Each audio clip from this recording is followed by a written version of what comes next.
എല്ലാവർക്കും A D വ്ലോഗ്സിലേക്ക് സ്വാഗതം. ഇന്നത്തെ ഒരു വീഡിയോ എന്ന് വെച്ചാൽ ഞാൻ ഒരു ഔഷധക്കഞ്ഞി ഉണ്ടാക്കുന്നതിൻ്റെയാണ്.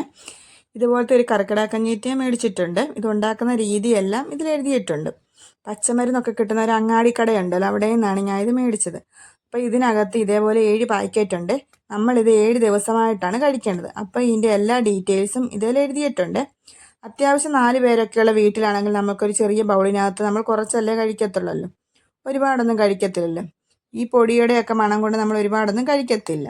ഒരു മരുന്നിന് തുല്യമായിട്ടല്ലേ നമ്മൾ കഴിക്കുന്നതും. അത് ഈ കർക്കിടക മാസത്തിലും ആകുമ്പോൾ നമ്മുടെ ശരീരത്തിലൊക്കെ പിടിക്കുന്ന ഒരു മാസമാണല്ലോ. അന്നേരം ഇതേലെ ഒരെണ്ണം മേടിച്ച് കഴിഞ്ഞാൽ നിങ്ങൾക്ക് അത്യാവശ്യം ഒരു ചെറിയ കുടുംബത്തിന് കഴിക്കാൻ പറ്റുന്ന അത്ര ഇതിനകത്തുണ്ട്.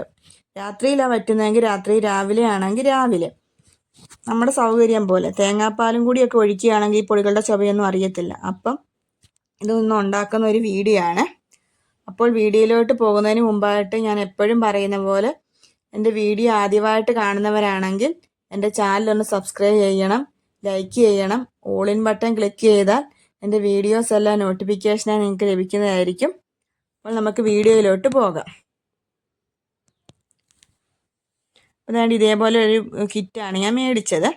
അപ്പോൾ ഇതേപോലെയുള്ളത് 7 പാക്കറ്റുകളുണ്ട് ഇതിനകത്ത്. അതിൽ ഒരെണ്ണമാണ് ഞാനിന്ന് വെക്കാനായിട്ട് എടുത്തതാണ്. ഇതാണ്ട് 7 പാക്കറ്റാണ് ഇതുപോലുള്ള.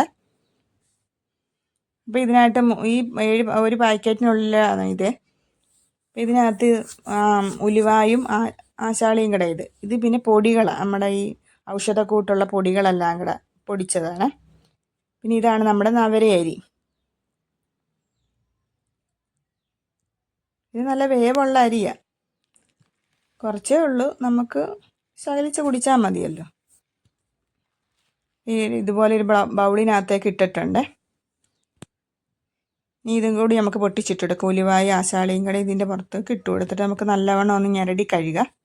2-3 വെള്ളത്തിൽ കഴുകിയതിന് ശേഷം നമുക്ക് കുക്കറിലേക്ക് ഇട്ട് കൊടുക്കാവേ. കുക്കറിലേക്ക് ഇട്ട് കൊടുത്തിട്ടുണ്ട്. ഇനി ഒന്ന് അടപ്പത്ത് വെക്കാം വേവിക്കാനായിട്ട്. ഞാൻ കുറച്ച് തേങ്ങ എടുത്തിട്ടുണ്ട് മിക്സിയുടെ ജാറിലേക്ക്. ഇതൊന്ന് അടിച്ചെടുക്കാം. അങ്ങനെ എല്ലാം അടിച്ചെടുത്തിട്ടുണ്ട്. തേങ്ങാപ്പാൽ റെഡി ആയിട്ടുണ്ട്. ചെറിയൊരു ബൗളിന് 1 ബൗൾ തേങ്ങാപ്പാലുണ്ട്. അപ്പോൾ ഇത് ഏകദേശം 8-9 വിസിൽ വന്നിട്ടുണ്ട്. ഇനി ഞാൻ ആ പാത്രത്തിൽ നിന്ന് ഇതിലേക്ക് മാറ്റിയിട്ടുണ്ട്. ഇങ്ങനെ ഇരുന്ന് അപ്പം ഒരു 3/4 വേവായിട്ടുണ്ട് ഇത്. ഇനി ഇതിലേക്ക് നമ്മുടെ ഈ പൊടികൾ ചേർത്ത് കൊടുക്കാവേ. ഒരു 3/4 വേവാകുമ്പോൾ ഇതുപോലെ ഇങ്ങനെ പൊടികൾ ചേർത്ത് കൊടുക്കണം. അങ്ങനെ ഈ പൊടികളെല്ലാം ഇതുപോലെ ഒന്ന് പിടിക്കാൻ. എന്നിട്ട് ആവശ്യത്തിന് ഉപ്പും ചേർത്ത് കൊടുത്തിട്ടുണ്ട്. പിന്നെ വേണമെങ്കിൽ നമുക്ക് ചേർക്കാം. അങ്ങനെ ഈ പൊടികളെല്ലാം കൂടെ അതിൽ കിടന്നൊന്ന് വേവട്ടെ. നമുക്കിനകത്ത് പയറ് വല്ലതും വേണമെങ്കിൽ അത് വേവിച്ചിടാം, അതൊക്കെ നമ്മുടെ ഇഷ്ടം. പിന്നെ ഇതിൻ്റെ കൂടെ കഴിക്കാൻ തോരനോ അങ്ങനെ എന്തെങ്കിലും ഉണ്ട്, അതും നല്ലതാണ്. അല്ലാതെ നമ്മൾ കരിപ്പെട്ടി ഇട്ടിട്ട് മധുരമായിട്ട് കുടിക്കാൻ ഇഷ്ടമാണെങ്കിൽ അങ്ങനെയും ചെയ്യാം. കരിപ്പെട്ടിയും തേങ്ങാപ്പാലും ഒക്കെ ചേർത്ത് അങ്ങനെയും കുടിക്കാം.